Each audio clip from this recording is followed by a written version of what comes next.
Srikalahasti Janasena incharge వినూత కోట వాళ్ళ driver Rayudu హత్య కేసులో ఆమె ఇవాళ కాసేపటి క్రితమే చెన్నై కోర్టు నుంచి కూడా బెయిల్ పైన విడుదలవడం జరిగింది.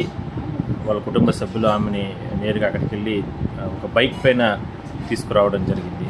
అయితే గత కొద్ది రోజుల నుంచి కూడా పోయిన నెల 7వ తారీఖు నుంచి కూడా ఆమెని అక్కడ చెన్నై పోలీసు అరెస్ట్ చేసి రిమాండ్కి తరలించడం జరిగింది. ఈ కేసులో A3గా ఆమె ఉంది. అందువల్ల అంటే ఒక మహిళ కావడంతో ఇవాళ ఆమెకి బహుశా బెయిల్ ఇచ్చినట్టు తెలుస్తుంది. అయితే గతంలో కూడా ఆమె ఎన్నో రకాల సంచలన ఆరోపణలు చేయడం జరిగింది. ఇందులో ఒక కుట్ర కోణందో అంటూ కూడా చెప్పడం కూడా జరిగింది. మీడియాతో మాట్లాడడానికి నిరాకరించి అక్కడి నుంచి కూడా వెళ్ళిపోవడం జరిగింది.